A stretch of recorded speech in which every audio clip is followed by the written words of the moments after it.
Republic Act No. 9262, otherwise known as the Anti-Violence Against Women and Their Children Act of 2004.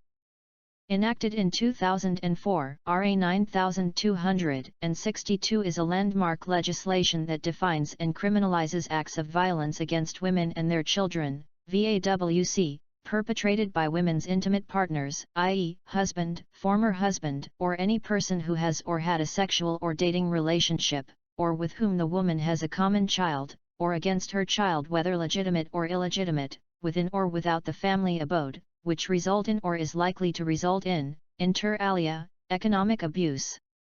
This act shall be known as the Anti-Violence Against Women and Their Children Act of 2004. It is hereby declared that the state values the dignity of women and children and guarantees full respect for human rights. The state also recognizes the need to protect the family and its members, particularly women and children, from violence and threats to their personal safety and security. Towards this end, the state shall exert efforts to address violence committed against women and children in keeping with the fundamental freedoms guaranteed under the Constitution and the provisions of the Universal Declaration of Human Rights, the Convention on the Elimination of All Forms of Discrimination Against Women, Convention on the Rights of the Child, and other international human rights instruments of which the Philippines is a party.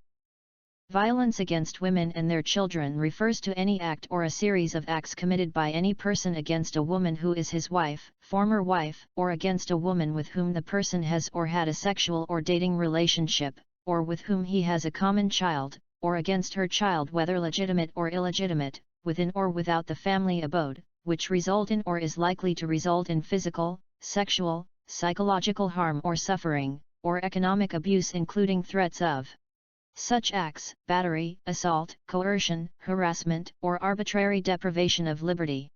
It includes, but is not limited to, the following acts. Physical violence refers to acts that include bodily or physical harm. Sexual violence refers to an act which is sexual in nature, committed against a woman or her child. It includes, but is not limited to, rape, sexual harassment, acts of lasciviousness, treating a woman or her child as a sex object, making demeaning and sexually suggestive remarks, physically attacking the sexual parts of the victim's body, forcing her/him to watch obscene publications and indecent shows, or forcing the woman or her child to do indecent acts and/or make films thereof, forcing the wife and mistress/lover to live in the conjugal home or sleep together in the same room with the abuser. Acts causing or attempting to cause the victim to engage in any sexual activity by force, threat of force, physical or other harm, or threat of physical or other harm or coercion. Prostituting the woman or child. C. Psychological violence refers to acts or omissions causing or likely to cause mental or emotional suffering of the victim, such as but not limited to intimidation, harassment, stalking, damage to property, public ridicule or humiliation, repeated verbal abuse, and mental infidelity.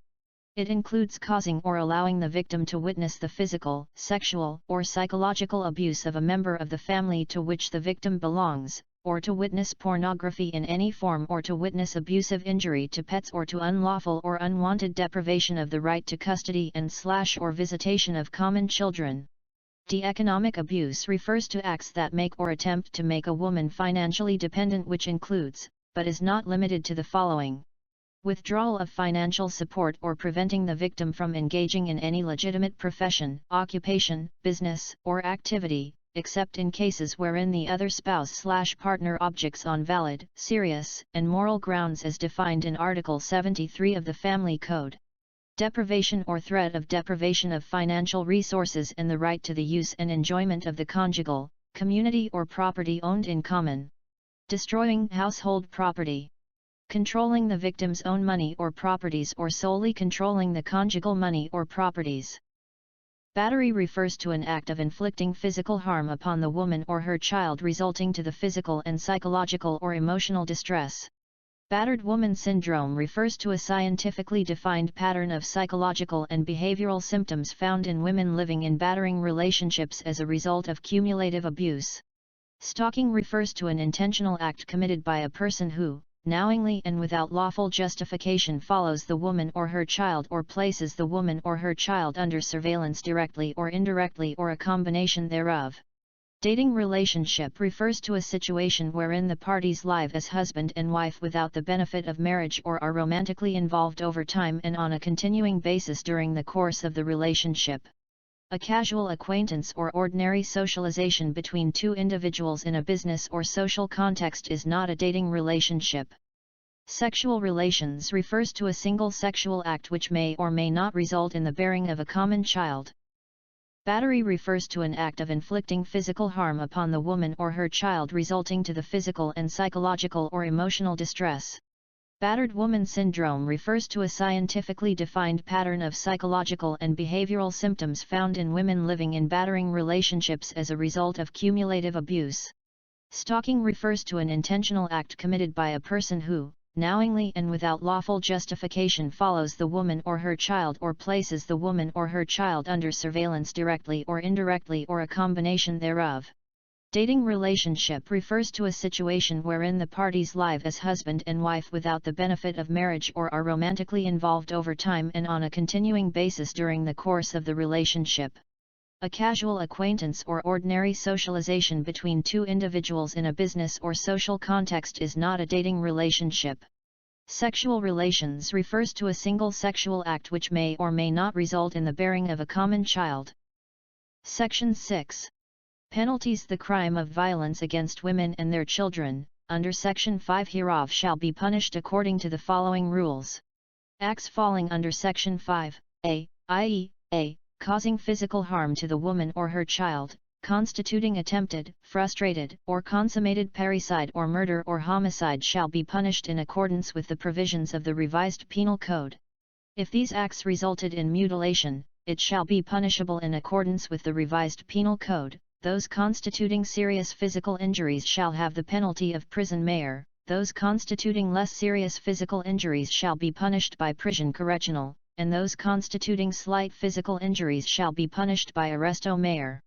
Acts falling under Section 5, b, threatening to cause the woman or her child physical harm, shall be punished by imprisonment of 2 degrees lower than the prescribed penalty for the consummated crime as specified in the preceding paragraph, but shall in no case be lower than arresto mayor. Acts falling under Section 5, c, attempting to cause the woman or her child physical harm, and 5, d, shall be punished by arresto mayor.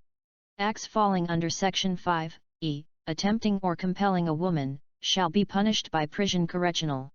Acts falling under Section 5, f, inflicting or threatening to inflict physical harm, shall be punished by arresto mayor.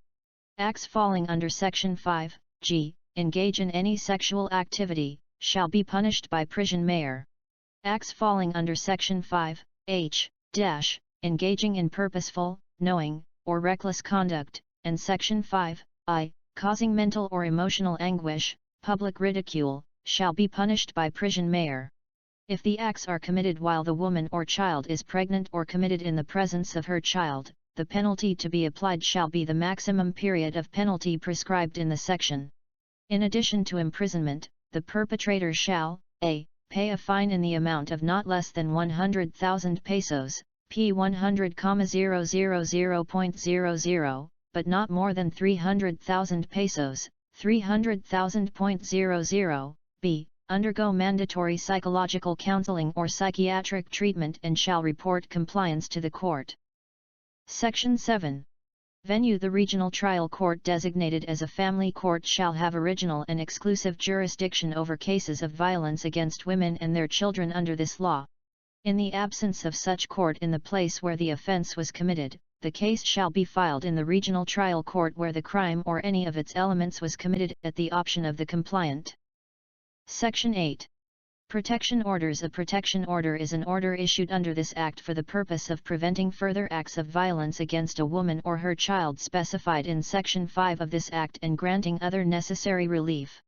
The relief granted under a protection order serve the purpose of safeguarding the victim from further harm, minimizing any disruption in the victim's daily life, and facilitating the opportunity and ability of the victim to independently regain control over her life.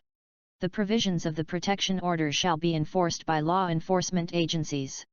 The protection orders that may be issued under this Act are the Barangay Protection Order, BPO, Temporary Protection Order, TPO, and Permanent Protection Order, PPO.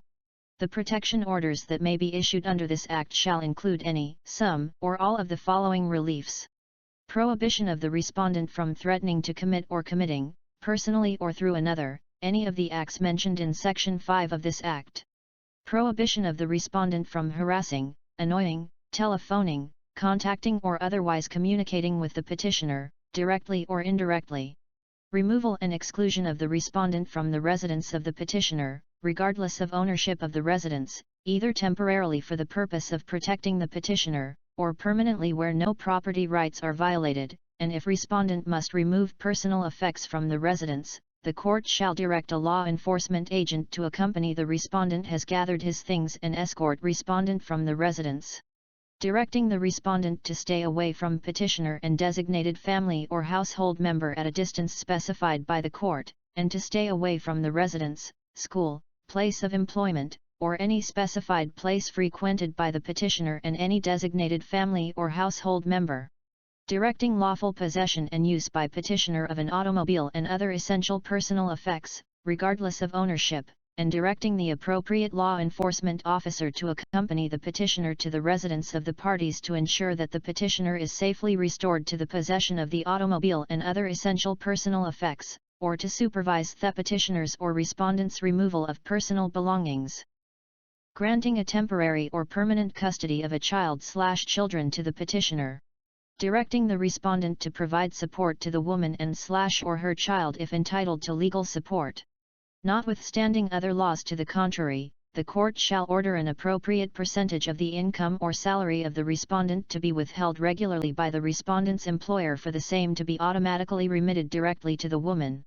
Failure to remit and/or withhold or any delay in the remittance of support to the woman and/or her child without justifiable cause shall render the respondent or his employer liable for indirect contempt of court. Prohibition of the respondent from any use or possession of any firearm or deadly weapon and order him to surrender the same to the court for appropriate disposition by the court, including revocation of license and disqualification to apply for any license to use or possess a firearm.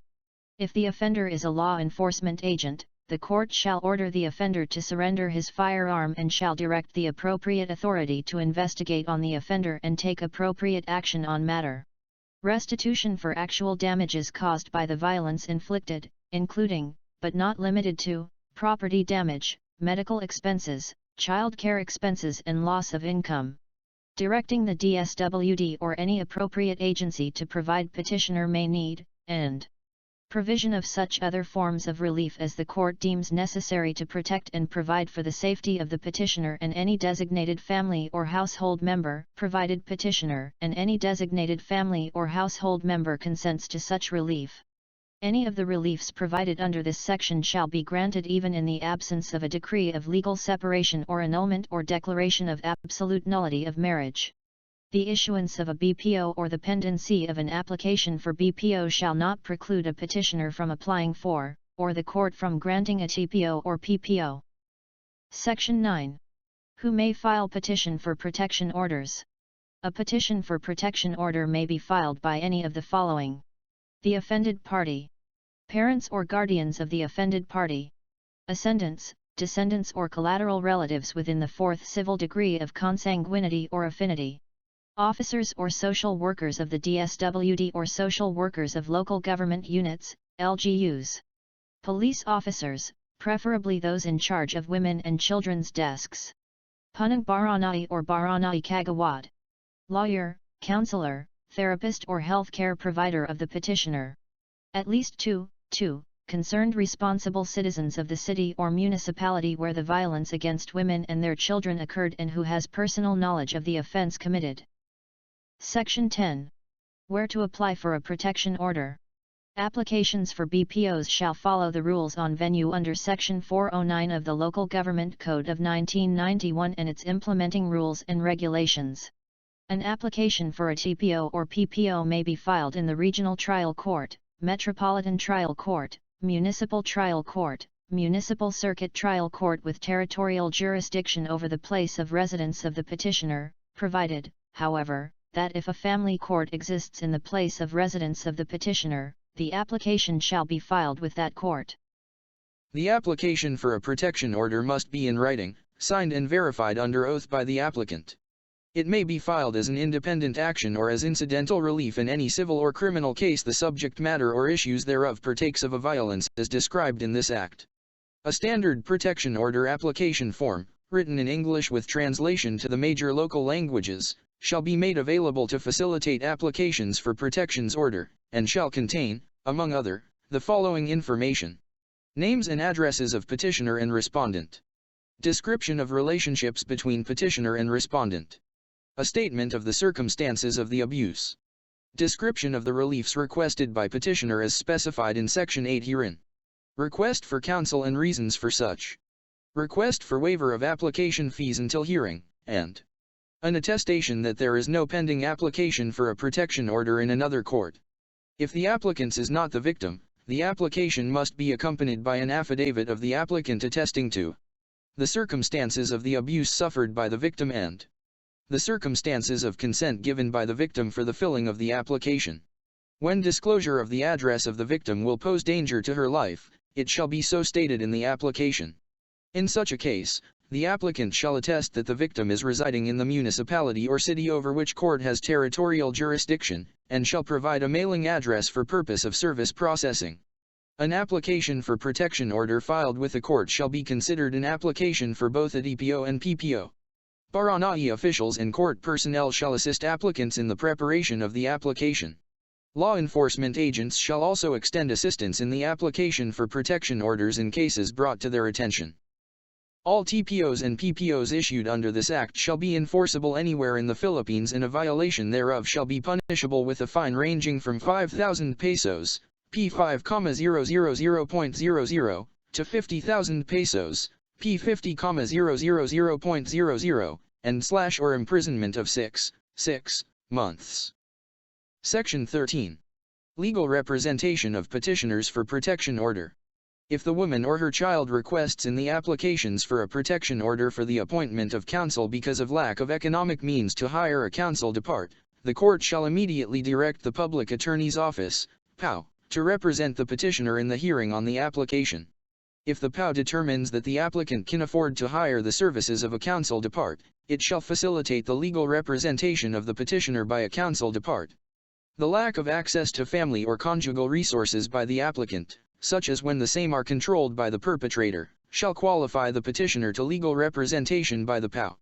However, a private counsel offering free legal service is not barred from representing the petitioner. Section 14. Barangay Protection Orders, BPOs, who may issue and how.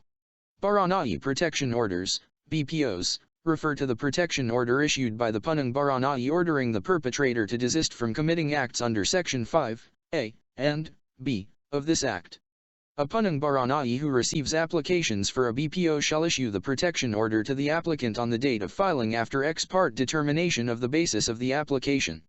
If the punang barangay is unavailable to act on the application for a BPO, the application shall be acted upon by any available barangay kagawad. If the BPO is issued by a barangay kagawad, the order must be accompanied by an attestation by the barangay kagawad that the punang barangay was unavailable at the time for the issuance of the BPO. BPOs shall be effective for 15 days. Immediately after the issuance of an ex parte BPO, the punang barangay or barangay kagawad shall personally serve a copy of the same on the respondent, or direct any barangay official to effect his personal service. The parties may be accompanied by a non-lawyer advocate in any proceeding before the punang barangay. Section 15. Temporary Protection Orders. Temporary Protection Orders, TPOs, refers to the protection order issued by the court on the date of filing of the application after ex parte determination that such order should be issued. A court may grant in a DPO any, some, or all of the reliefs mentioned in this Act and shall be effective for 30 days. The court shall schedule a hearing on the issuance of a PPO prior to or on the date of the expiration of the DPO. The court shall order the immediate personal service of the DPO on the respondent by the court sheriff, who may obtain the assistance of law enforcement agents for the service. The DPO shall include notice of the date of the hearing on the merits of the issuance of a PPO. Section 16. Permanent Protection Orders. Permanent Protection Order, PPO, refers to protection order issued by the court after notice and hearing. Respondent's non-appearance despite proper notice, or his lack of a lawyer, or the non-availability of his lawyer shall not be a ground for rescheduling or postponing the hearing on the merits of the issuance of a PPO. If the respondent appears without counsel on the date of the hearing on the PPO, the court shall appoint a lawyer for the respondent and immediately proceed with the hearing. In case the respondent fails to appear despite proper notice, the court shall allow ex parte presentation of the evidence by the applicant and render judgment on the basis of the evidence presented. The court shall allow the introduction of any history of abusive conduct of a respondent even if the same was not directed against the applicant or the person for whom the applicant is made. The court shall, to the extent possible, conduct the hearing on the merits of the issuance of a PPO in one day. Where the court is unable to conduct the hearing within one day and the DPO issued is due to expire, the court shall continuously extend or renew the DPO for a period of 30 days at each particular time until final judgment is issued. The extended or renewed DPO may be modified by the court as may be necessary or applicable to address the needs of the applicant. The court may grant any, some, or all of the reliefs specified in Section 8 hereof in a PPO. A PPO shall be effective until revoked by a court upon application of the person in whose favor the order was issued. The court shall ensure immediate personal service of the PPO on respondent. The court shall not deny the issuance of protection order on the basis of the lapse of time between the act of violence and the filing of the application. Regardless of the conviction or acquittal of the respondent, the court must determine whether or not the PPO shall become final. Even in a dismissal, a PPO shall be granted as long as there is no clear showing that the act from which the order might arise did not exist. Section 17. Notice of sanction in protection orders. The following statement must be printed in bold-faced type or in capital letters on the protection order issued by the Punang Barangay or court. Violation of this order is punishable by law. Section 18. Mandatory period for acting on applications for protection orders. Failure to act on an application for a protection order within the reglementary period specified in the previous section without justifiable cause shall render the official or judge administratively liable. Section 19. Legal separation cases. In cases of legal separation, where violence as specified in this Act is alleged, Article 58 of the Family Code shall not apply. The court shall proceed on the main case and other incidents of the case as soon as possible. The hearing on any application for a protection order filed by the petitioner must be conducted within the mandatory period specified in this Act. Section 20. Priority of application for a protection order. Ex parte and adversarial hearings to determine the basis of applications for a protection order under this Act shall have priority over all other proceedings. Barangay officials and the courts shall schedule and conduct hearings on applications for a protection order under this Act above all other business and, if necessary, suspend other proceedings in order to hear applications for a protection order. Section 21. Violation of protection orders. A complaint for a violation of a BPO issued under this Act must be filed directly with any municipal trial court, metropolitan trial court, or municipal circuit trial court that has territorial jurisdiction over the barangay that issued the BPO. Violation of a BPO shall be punishable by imprisonment of 30 days without prejudice to any other criminal or civil action that the offended party may file for any of the acts committed.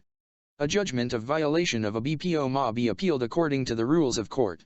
During trial and upon judgment, the trial court may motu proprio issue a protection order as it deems necessary without need of an application.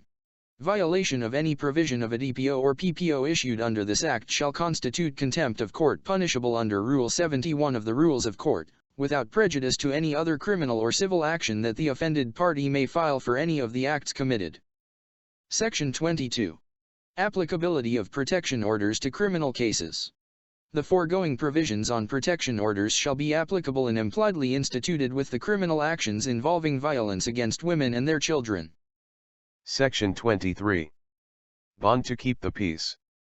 The court may order any person against whom a protection order is issued to give a bond to keep the peace, to present two sufficient sureties who shall undertake that such person will not commit the violence sought to be prevented. Should the respondent fail to give the bond as required, he shall be detained for a period which shall in no case exceed 6 months, if he shall have been prosecuted for acts punishable under Section 5A to 5F, and not exceeding 30 days, if for acts punishable under Section 5G to 5I. The protection orders referred to in this section are the TPOs and the PPOs issued only by the courts. Section 24. Prescriptive period. Acts falling under sections 5a to 5f shall prescribe in 20 years. Acts falling under sections 5g to 5i shall prescribe in 10 years. Section 25. Public crime. Violence against women and their children shall be considered a public offence which may be prosecuted upon the filing of a complaint by any citizen having personal knowledge of the circumstances involving the commission of the crime. Section 26. Battered woman syndrome as a defense. Victim survivors who are found by the courts to be suffering from battered woman syndrome do not incur any criminal and civil liability notwithstanding the absence of any of the elements for justifying circumstances of self-defense under the revised penal code.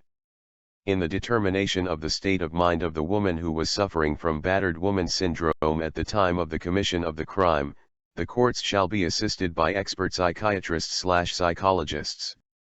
Section 27. Prohibited defense. Being under the influence of alcohol, any illicit drug, or any other mind-altering substance shall not be a defense under this Act. Section 28. Custody of children. The woman victim of violence shall be entitled to the custody and support of her child/children. Children below 7 years old older but with mental or physical disabilities shall automatically be given to the mother, with right to support, unless the court finds compelling reasons to order otherwise. A victim who is suffering from battered woman syndrome shall not be disqualified from having custody of her children. In no case shall custody of minor children be given to the perpetrator of a woman who is suffering from battered woman syndrome. Section 30. Duties of Baranai officials and law enforcers. Baranai officials and law enforcers shall have the following duties. Respond immediately to a call for help or request for assistance or protection of the victim by entering the necessary whether or not a protection order has been issued and ensure the safety of the victim/s. Confiscate any deadly weapon in the possession of the perpetrator or within plain view. Transport or escort the victim/s to a safe place of their choice or to a clinic or hospital. Assist the victim in removing personal belongings from the house. Assist the Baranai officials and other government officers and employees who respond to a call for help. Ensure the enforcement of the protection orders issued by the Penanggaranji or the courts. Arrest the suspected perpetrator without a warrant when any of the acts of violence defined by this act is occurring, or when he/she has personal knowledge that any act of abuse has just been committed, and there is imminent danger to the life or limb of the victim as defined in this act, and immediately report the call for assessment or assistance of the DSWD, Social Welfare Department of LGUs or accredited non-government organizations, NGOs. Any Baranai official or law enforcer who fails to report the incident shall be liable for a fine not exceeding 10,000 pesos, P10,000.00, or whenever applicable criminal, civil or administrative liability. Section 31.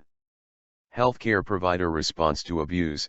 Any healthcare provider, including, but not limited to, an attending physician, nurse, clinician, Baranai health worker, therapist or counselor who suspects abuse or has been informed by the victim of violence shall properly document any of the victim's physical, emotional, or psychological injuries. Properly record any of victim's suspicions, observations, and circumstances of the examination or visit. Automatically provide the victim free of charge a medical certificate concerning the examination or visit. Safeguard the records and make them available to the victim upon request at actual cost, and provide the victim immediate and adequate notice of rights and remedies provided under this Act, and services available to them. Section 33. Prohibited Acts. Upon an Baranai Kagawad, or the court hearing an application for a protection order shall not order, direct, force or in any way unduly influence the applicant for a protection order to compromise or abandon any of the relief sought in the application for protection under this Act.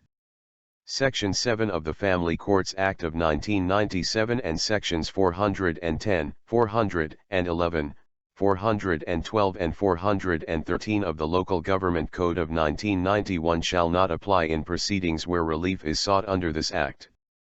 Failure to comply with this section shall render the official or judge administratively liable.